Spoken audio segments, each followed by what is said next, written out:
Hello, everybody. Can you guys hear me okay? This is all new. We are trying out the phone.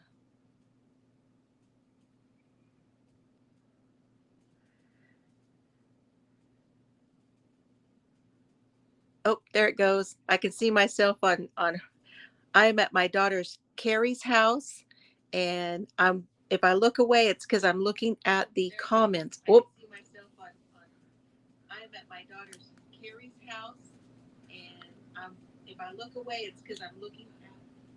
There we go. Turning it down. Hi, Sharon. Hi, Patricia. Hey, Trucker Steve is there. It's going good. Alicia B. How is everybody tonight? Oh, look at there. I can do that. Try not to get my finger in the way, huh?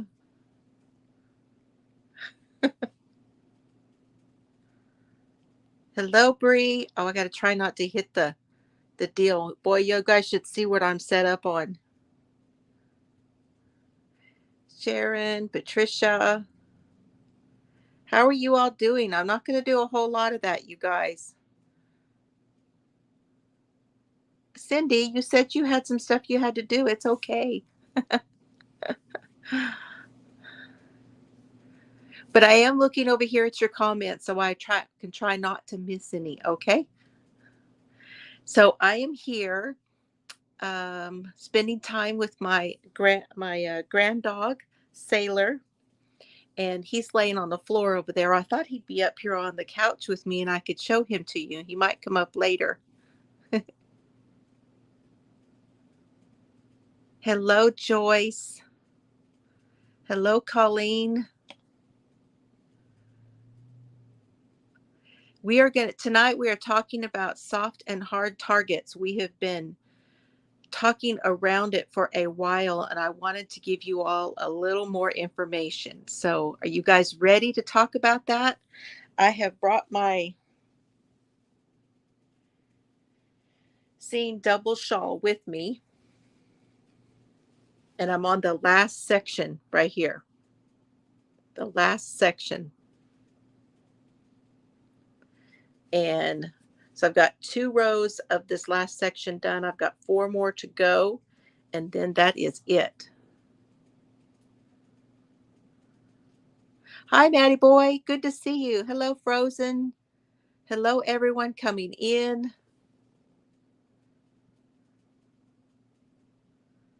Sally Birch. Bree, if I didn't say hello, I know I love this thing. It's so boho. It's so me, isn't it?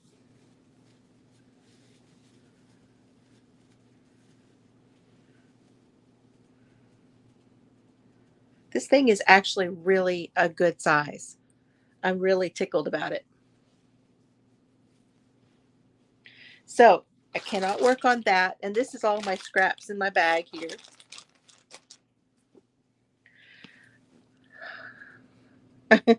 Okay, let me get my papers. Now, you guys, can you put a thumb in the chat if you can hear me okay, please? I want to make sure you guys are hearing me all right. I've got it turned all the way up.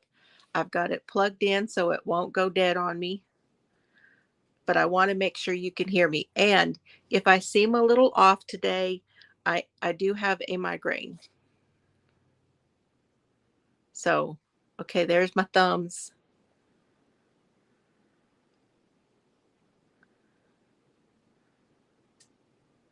I'm looking at your comments. I'm really fighting it. I'm trying not to take any medicine. It's all wound up right up in here right now. We had a lot of rain in the area. 2 shots of Jack and call me in the morning. You and your Jack.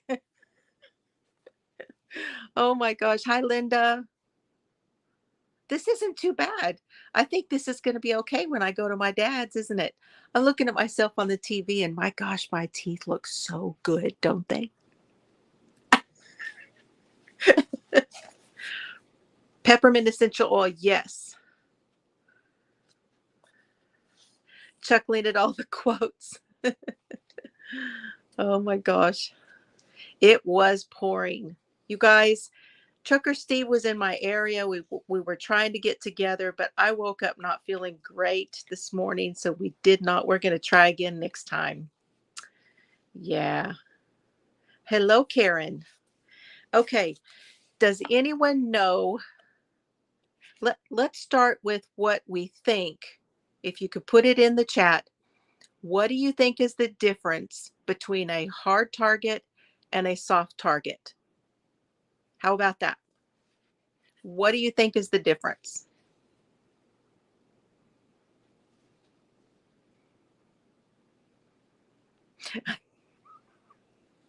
You like that quote?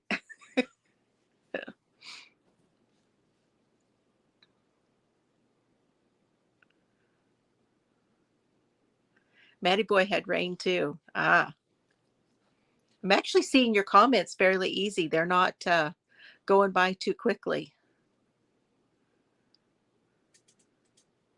Hello, Kimberly. Hello, Colleen. So looks, attention, body language. A soft target could be a child or someone who seems gullible.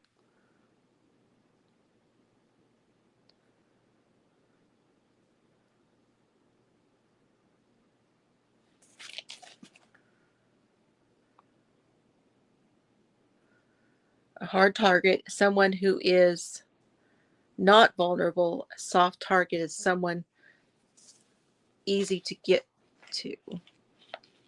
Hard target, police or military. Well, yes, if they're doing things right, that's true, Matty Boy. If they're doing things right, vulnerable or not vulnerable. Mm-hmm.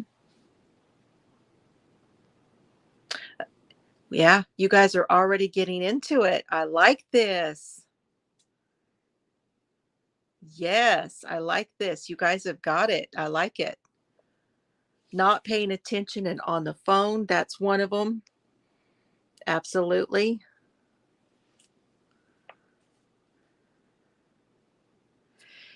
Not being assured of oneself. That's a good one right there. Yep. Not being confident. That's hard. Yep, I like that. Okay, so let's start with, and we've talked about this before, let's start with the sheep, the wolf, and the sheepdog. Now, we all know what the sheep is, right?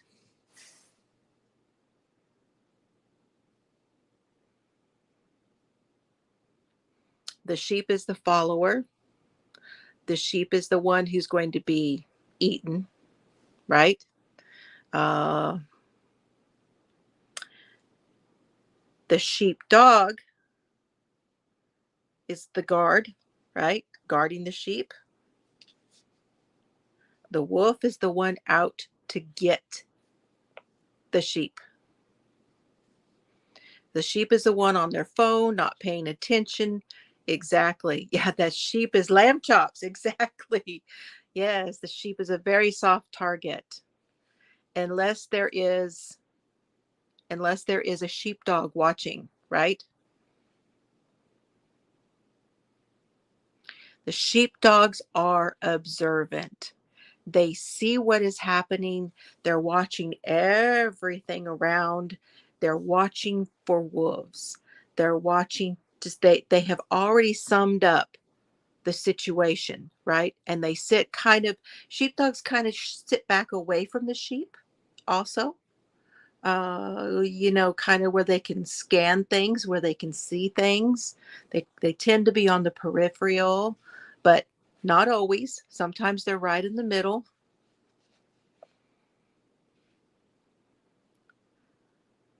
And this is a good analogy, because then we move this analogy into another one, which is, what? So the sheep would be the soft target, right? The sheepdog would be the hard target. The wolf is still the predator. Still the predator.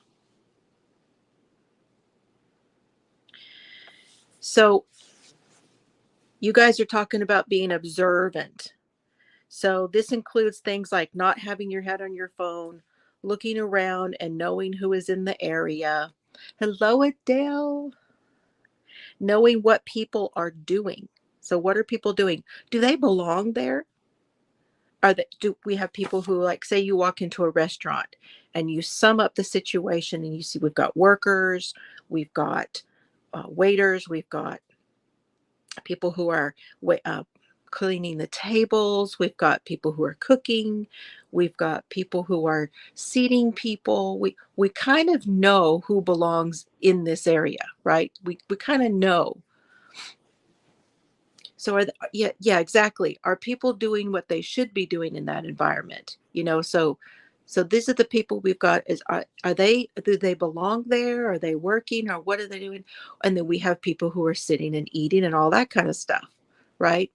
Yeah. So what you also need to look for things that are out of place. Yes. Hi, Kat.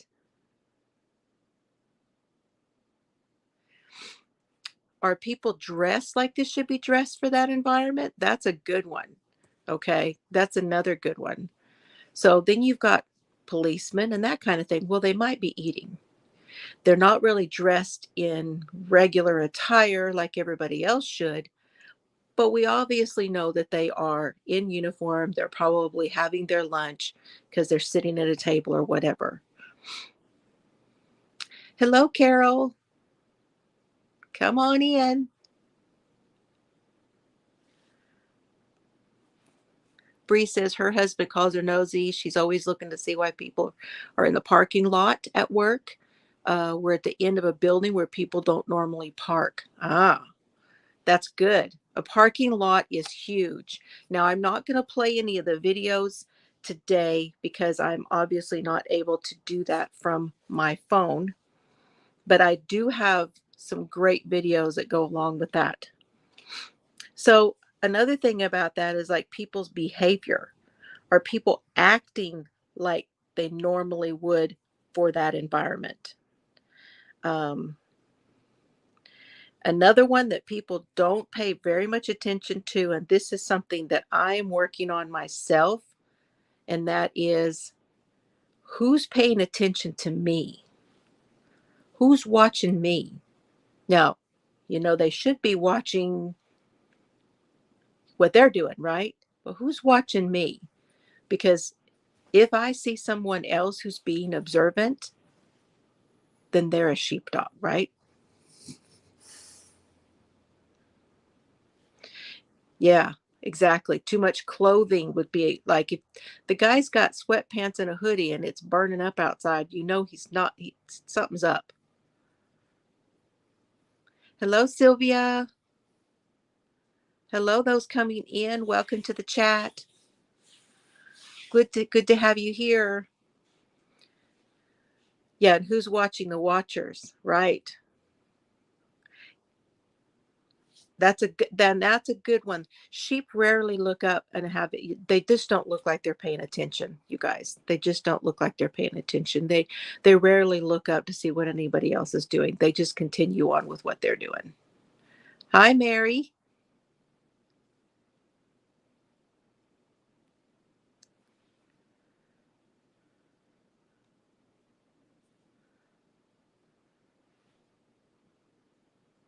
We need to be an owl. Yeah, I can't make my head go all the way around, but yeah, but head on a swivel too.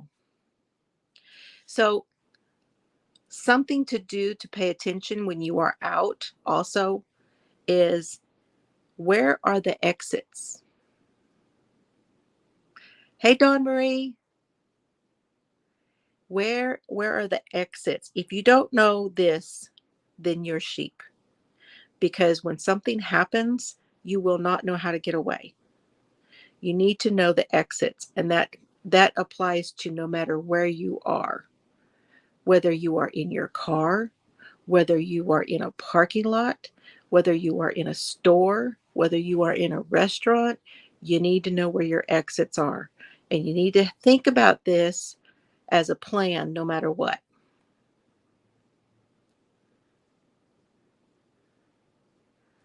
So you should have two ways of getting away or getting out, no matter where you are. The more, the better. But if you always think sort of like this when there's any kind of a disaster, then now hiding's a little bit different. Hiding is a little bit different tactic. Getting out is first. So what are you going to do in each situation? What are you going to do when something goes wrong? How are you going to get out? You need to know this, and or you're a sheep. Fleeing isn't always an option, right? So if you can't run, then you need a plan. So then we get down to the hiding, just what she was saying, the hiding. So run, hide, or fight. You really don't want to fight. You want to get out, and if you can't get out, you want to hide. And if you're going to hide, make sure you have your keys, your phone, whatever with you, out with you, and that's it, and you need to get out. You got to be gone. You need to have those with you so you can go. You have to listen to your gut. Okay? So, what is your gut telling you? Run, hide, fight. Is that a Semper Fi thing? Run, hide, or fight? A go pack with you. Now, see if you can. That's an absolutely great idea, is to have your go pack. Anybody know what a go pack is? I actually need to go through mine. I don't know that mine is up to date. I've been meaning to take those out and get them up to date.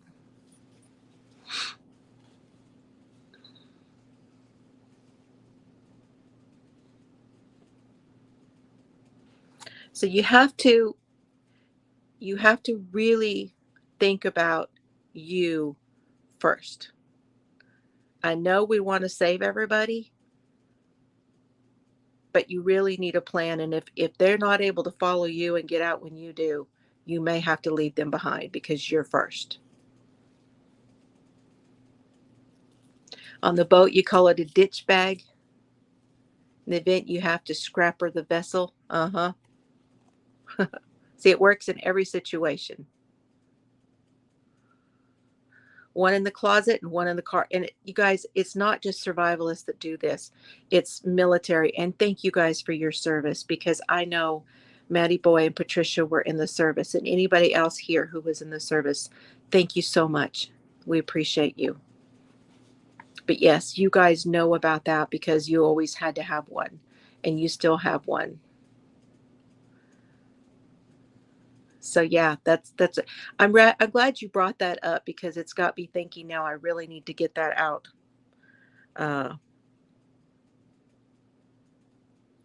Okay, so that's a little bit, that gives us the basis. You guys have the basics now down about soft and hard target, I would say. But I want to read a couple things to you and then get your take on it. Patricia says,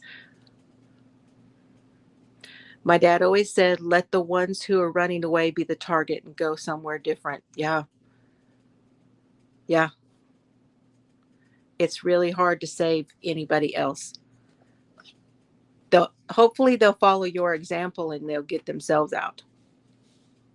Hey, Lori, putting your DNA on that button, I hope. Okay. This is a little bit of a quote of some things from Gavin DeBecker. And he has Gavin DeBecker Associates, a private security firm in LA. He is an ex-Marine. All right. He's a graduate of the Naval Academy, and he served 8 years in the Marine Corps before beginning his security career. And he wrote a book, you guys, and we may be going into a little bit of that book. But here's what he says. Attackers fear failure. Hey, Lamone. Good to see you. Yes, Gavin's book is called The Gift of Fear. Attackers fear failure. That is why lions attack weak gazelles. Terrorists prefer defenseless targets. Rapists sometimes interview their prey to see if they will submit. You guys, so just keep that in mind. As part of my work for the private security for Gavin DeBecker and Associates, one of the most important things we do is teach women to make themselves hard targets. We want women to look like crocodiles to potential attackers, not gazelles. Instead, you can make yourself a hard target. Walk with a purpose. And when you are alone, don't appear weak. Speak with authority when a stranger approaches, and never negotiate your own security with a stranger in the name of politeness. Avoid soft responses like maybe or sorry. Oh, I think I've got it. Instead, you need to affirm no. Thank you. I have it. I'm good. Don't need any help. You can practice this skill by looking at this scenario. Picture yourself exiting the grocery store after a long day at work, right? Hoorah. Yeah. I know. Interviews yes, exactly. Exactly. An interviewing of the victim. It's after dark. You're lugging heavy grocery bags towards your car. You fish for your keys. You pop the trunk. Then you hear a male voice. Oh, I'll help you with that. You freeze. Though this voice and his offer seem objectively normal, an uncomfortable pause still cripples your breath. You might be thinking, this is bad. It doesn't feel right. I just want to get in my car, lock the doors, and escape this dark parking lot. As you vibrate with fear, do you respond to the stranger with a smile? No, thanks, I got it. What do you do when the stranger steps even closer? Oh, come on, those bags are heavy. What if he grabs a bag and smirks? You bought cat food? I'll bet you live alone. What do? Do you relent and give him more control of the situation? This is the moment that divides the crocodiles from the gazelles. This is the moment that the fear you feel in your is your signal to respond with power, because more than anything, attackers fear failure. When I deal with clients, I teach that you need to turn towards this stranger. You raise both hands in the stop position. No, I don't need your help. You don't give him an inch or let him gain control. You turn your no into a complete sentence and take charge of your personal safety. You let him know you are not a soft target.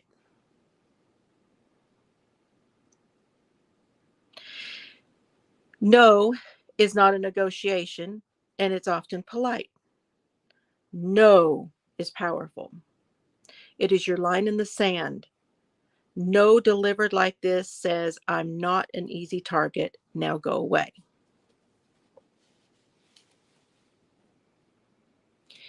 Yes, but it's the way you say it, Patricia. Finally, remember that no is a complete sentence pronounced with strength and power, not politeness and negotiation.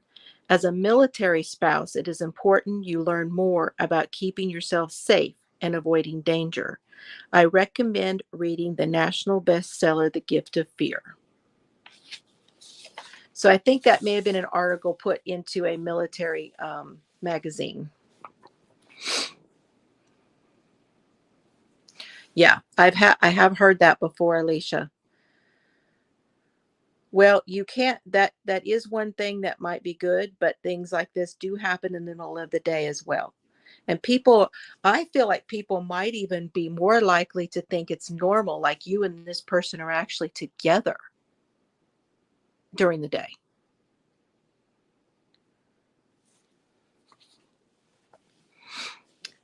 So here is one for travel. I think this one was about travel. How can the hard target principle help reducing the risks of becoming a victim? Yeah, people do drop their it is, Cheryl. It is. It is very similar. Most business travelers are an attractive target for criminals and terrorists. Anyone traveling in a foreign environment often promises to be easy prey. So this is about when you're traveling, you may be traveling, stateside, you may be traveling abroad, no matter what. If you're traveling, this one kind of, but a lot of what this says relates very well to every situation. Pickpocketing or trick fraud, for example, represent typical offenses that are specifically aimed at people unfamiliar with the location or the country. Locals are well aware of the dangers in their homeland and adapted to them. Unlike travelers, without the necessary prior knowledge, the support of experts, and appropriate protective measures, there are, in many cases, they are at the mercy of criminals. You all right, bub? You'll come sit up here?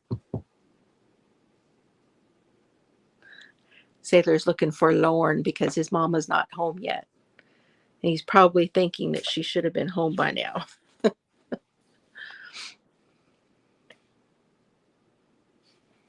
Yep, that's exactly right, Sharon. So it absolutely can happen during the day.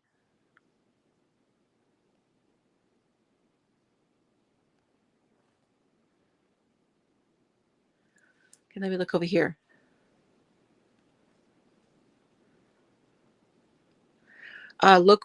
Find out where the police stations and fire stations are, so you can drive straight to them if you need help. Yeah. Be loud. Yes, I think loud voice. That's a good idea, Maddie boy, because being loud is another thing, because that's not a normal response you would see to people standing next to each other. You would not normally expect them to be loud with each other. So that is another very good point. I've got to get a drink. I'm on my second bottle of water, you guys. I'm trying to hydrate to see if that helps with the headache.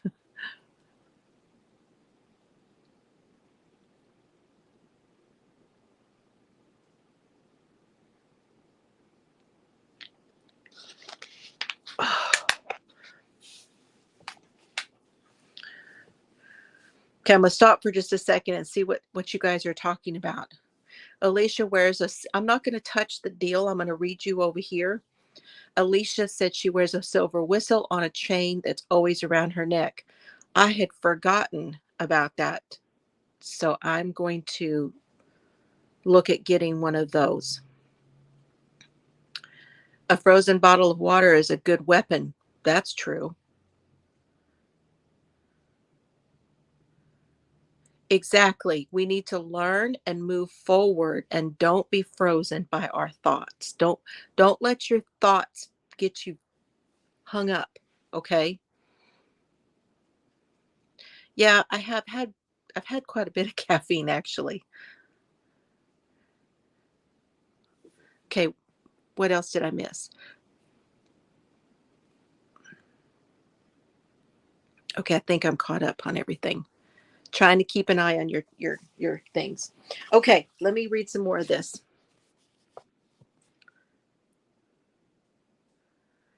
Hello, Cindy. Good to see you. Glad you made it. Yeah, that goes along with like with our keys too, a metal nail file, keys, anything that you can hold in your hand as a weapon.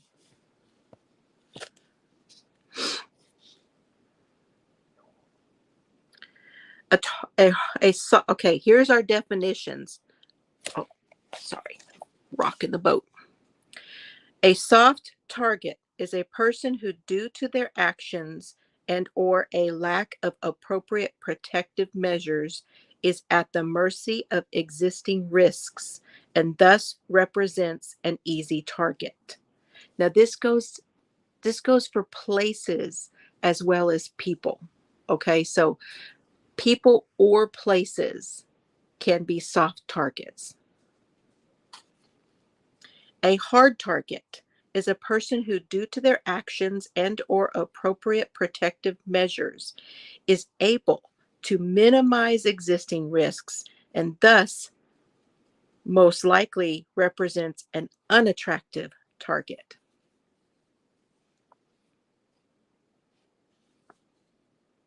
Originally, these two terms came from the military and relate to protected and unprotected targets. This consideration was adapted correspondingly and transferred to the field of travel security.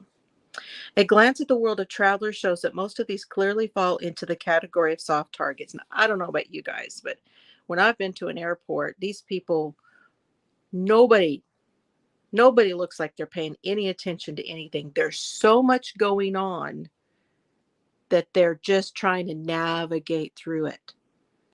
Hello, Sue.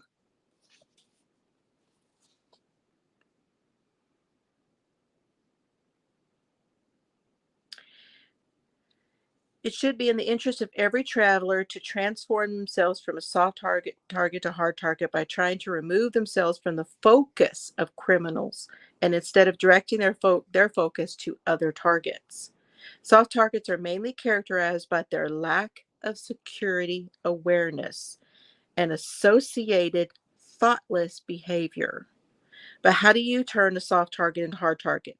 The starting point is the question of what exactly it is that might make you attractive to offenders. Consider this question from the following perspectives.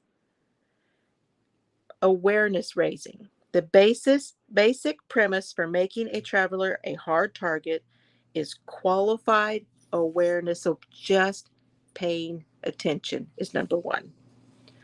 Then we have protective measures.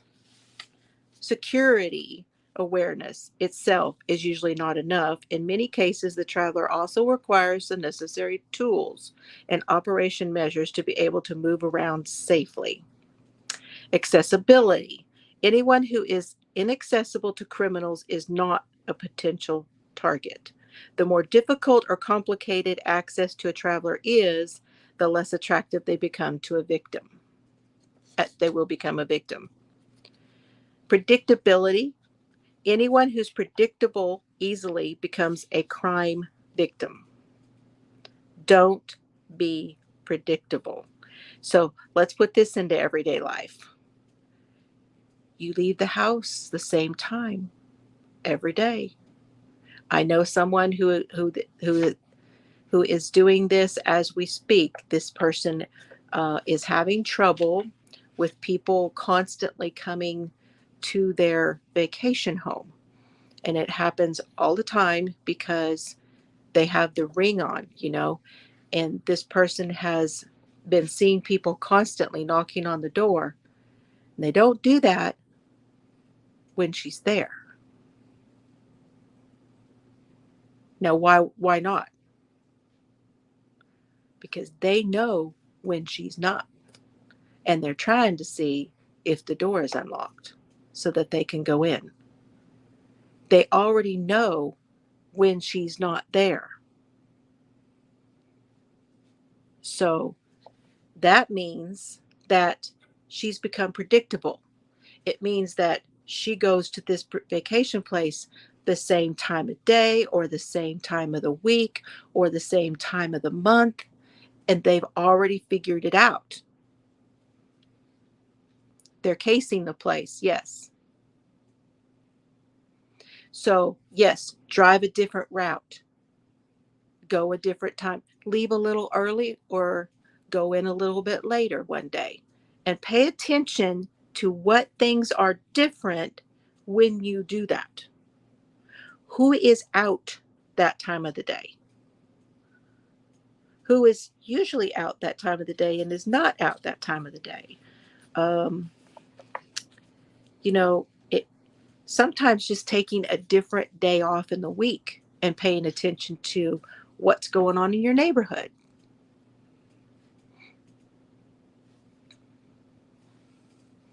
Check your mirrors. If you see someone following you, or go to a safe place, police, etc., stay off your cell phones. Yep. Yep.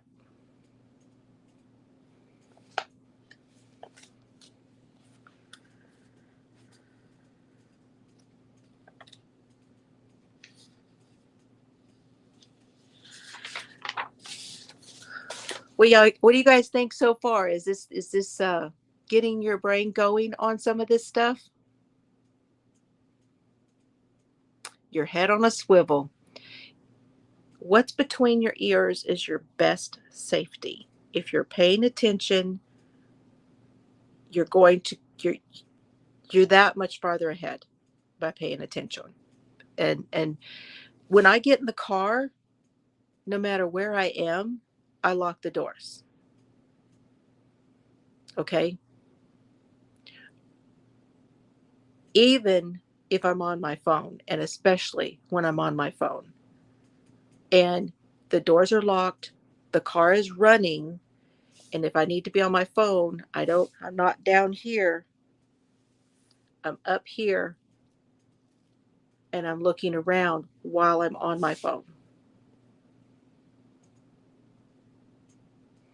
Karate is a good one. If your friends can predict your comings and goings, so can those who mean you harm. Yes, you have become predictable. And you could take self-defense classes. I have not myself taken, like gone somewhere and taken a self-defense class. And if I were, I'm gonna have to work on the logistics for that, because I'm really not close to anything where I could do that. But there's a university like here where I am now, um, and that's like an hour from me, where I could possibly sign up for something. Because a lot of the universities have these like continuing ed courses where you can take those.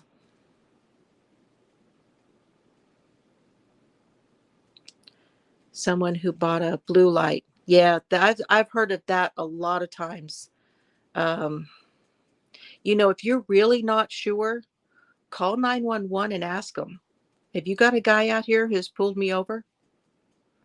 Because if you haven't, I'm leaving. And I'm telling you right now, I'm leaving.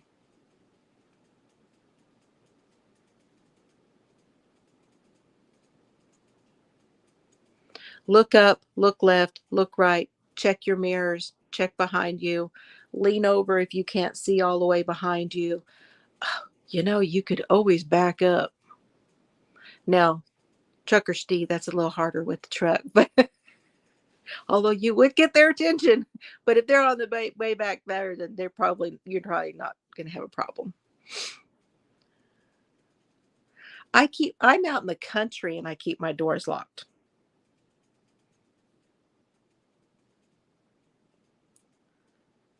Yes, people will rock. They will walk in. Yeah, no, they shouldn't be able to buy those blue lights, should they?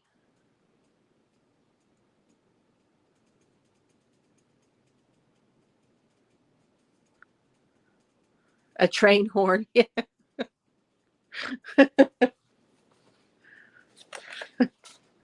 Okay, now I want to read you this other one. This one is about churches, because I know this is on some people's minds. And this was by a Deputy Chief McCosker, who was in the OCA, Florida Police Department in 1992, and a graduate of FBI National Academy. Currently a high liability advanced course instructor at Osceola County Police Department. Police Academy.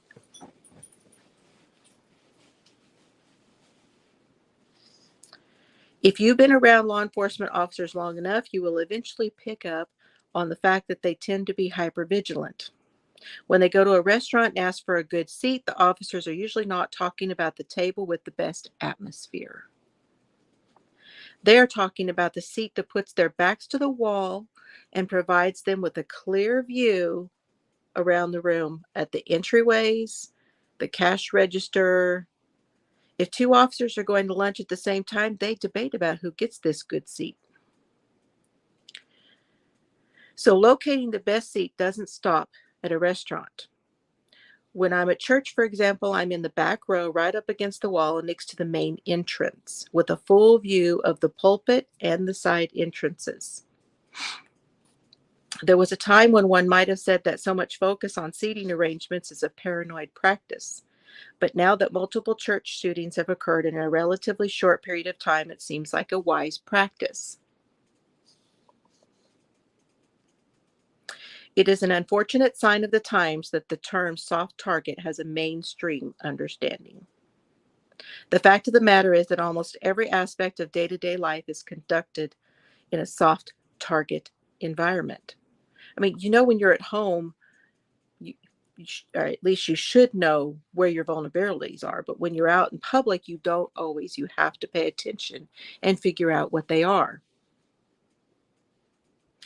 This simply means that we're conducting our activities in areas and places that are relatively unprotected or vulnerable.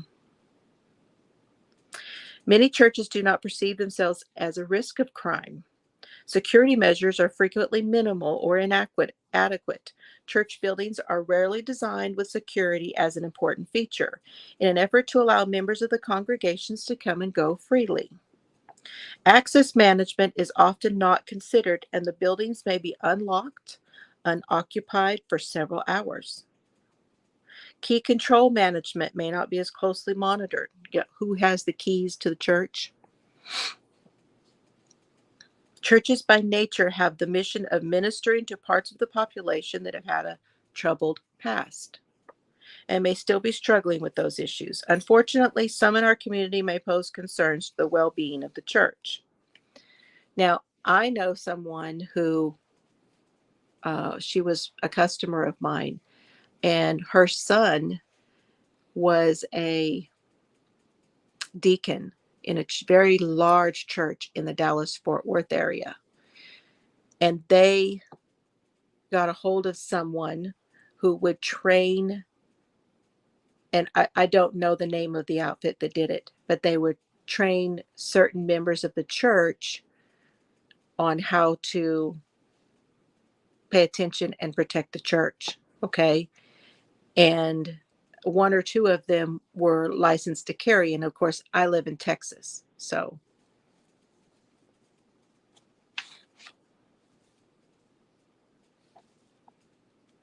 2.5 hours since I locked them into me. Oh gosh. While the debate about gun control and mental health issues, drug addiction, domestic violence, and terrorism run their course, we can start to take actions to harden our houses of worship to make them less desirable. We can all agree it's close to impossible to decrease criminals' desire to commit a crime, but we do have the opportunity to decrease a criminal's opportunity to victimize. Larger centers of worship have the ability to hire private security and or off-duty law enforcement. However, smaller congregations may not be able to shoulder that financial burden. So then you have what I was just describing, which is the truck. I'm looking at Trucker Steve. It is the Church Watch program. Church leaders are often highly educated in their field, but they may not have much experience in the area of ground security. As law enforcement officers, it's important to reach out and partner with local houses of worship and provide them with the resources. So you can contact your local law enforcement and find out if there are any programs that they work together with the church to provide training. One of the first steps a church leader can take is establishing a church watch and to define the participants' roles.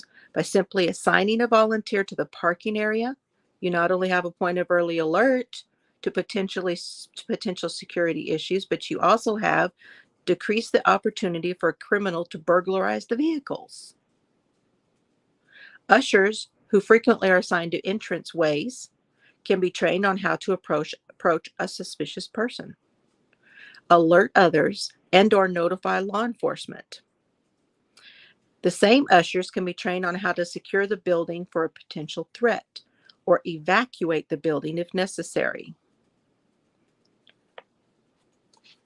So that is by the Chief Deputy Stephen McCosker, and he wrote A Law Enforcement Journey.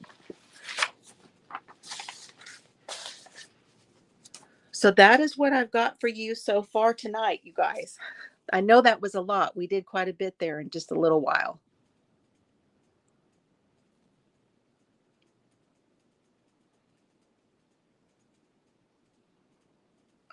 Yeah, just seeing that again, that is just knowing who is where and where they're supposed to be.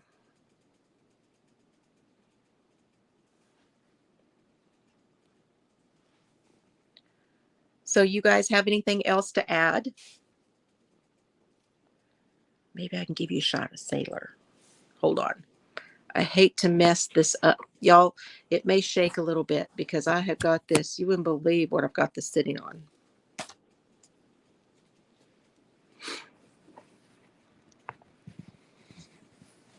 Well, that's pretty good.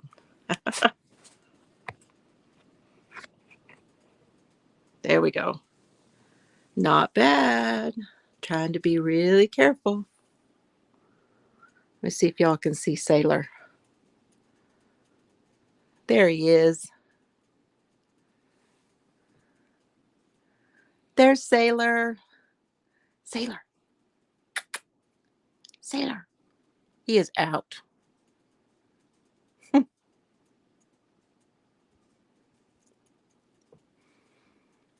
That's my G-Dog. That's who I'm spending time with.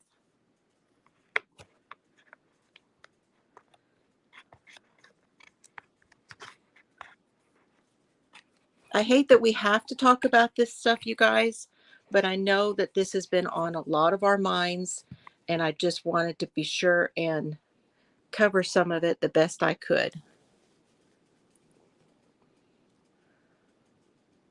Great stuff and knowledge and discussion. Thank you, Kimberly.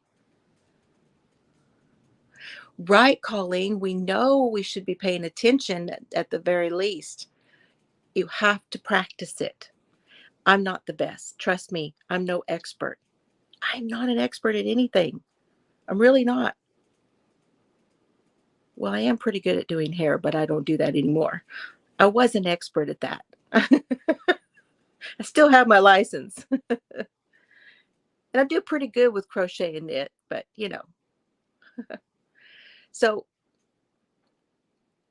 you can help yourself by not being ill.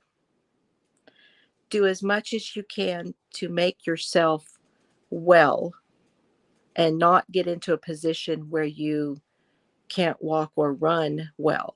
See, so and if you you need to work on what you're going to do in that situation. But yes, getting the knowledge up first of all, and just starting to practice the awareness. So if you simply start practicing, what do you hear at home? When you hear something that's set, what do? You hear a noise, you get up and go see, right? Because you don't let that go. You're aware of the noises in your own house and you're like, what the heck was that? I got to go see what it is. So start there. Pay attention to the noises in your own home. And then from there, you have to do it when you leave the house. You really don't need to turn on the radio and all those things in the car If you are listening to your vehicle, you'll know when it's doing things that, because if your vehicle goes out on you, then you're stuck and now you're in a situation. Oh, thank you, Cindy. Well, sometimes you do. We want to try to get to the point where we don't have to, Maddie boy. We want to not be there when the violence happens. We want to not be there. Thank you. I am trying. I hope everybody's enjoyed it. So that's a good question. Are you guys enjoying the new format here on the channel? Can you tell me a little bit about what you do like and maybe what you would like to see?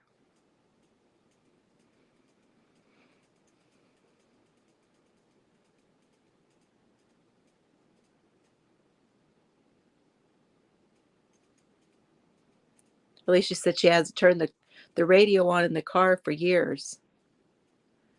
I do listen to podcasts. Every situation is different, and you have to sum it up and pay attention to where you are and be in that moment.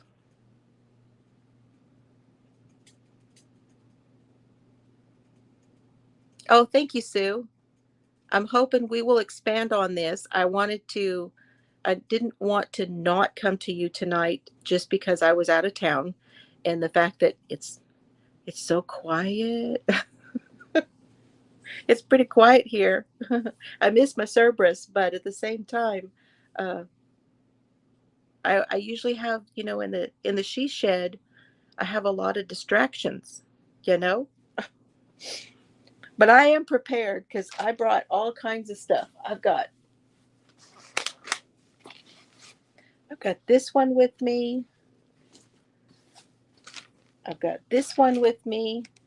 And if I finish either of the things I'm doing on those, I have a whole nother one in there in my suitcase.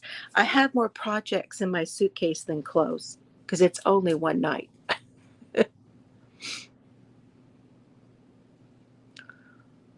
Thank you so much.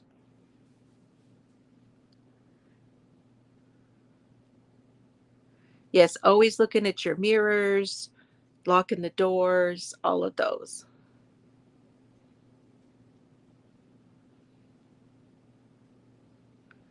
Thank you. Thank you, Bree. So you guys are enjoying it. I'm really glad. You guys like this topic? Because this is the one that I really have been wanting to cover more and more of, is the situational awareness.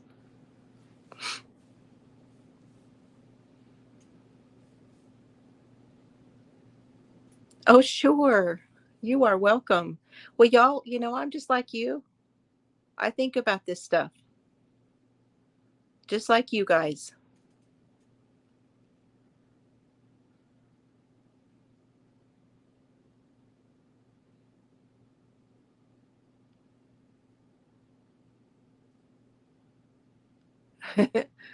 Okay.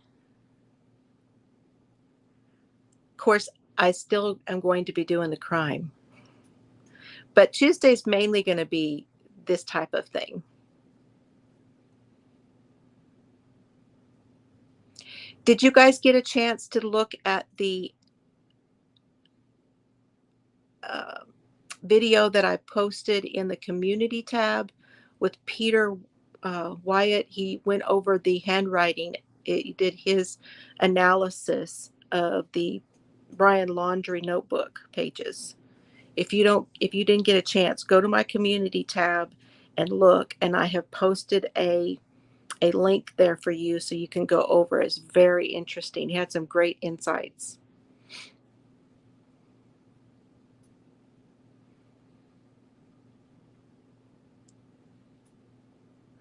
Yarn and crime do go together.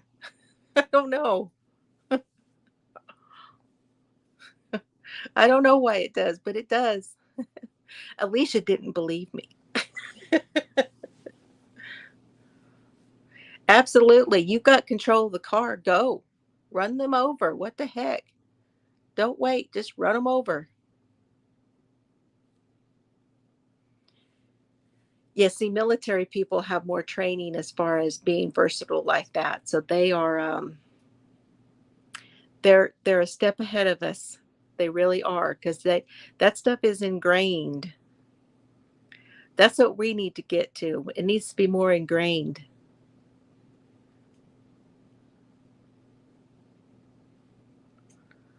Safely, I hope.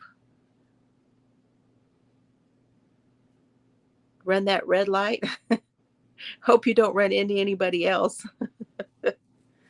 You do have to be aware where you're going. Yep. See, she was paying attention. And it's, you guys, don't beat yourself up.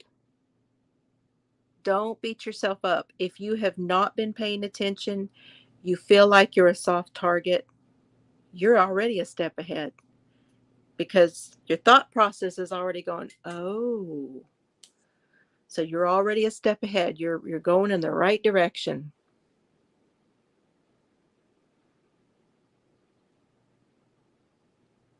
A brick. Oh my goodness.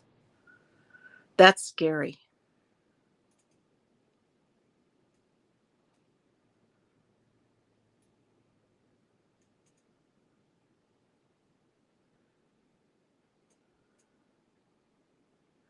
Okay, you guys, I am going to actually go take another medication, because staring at the phone is getting me.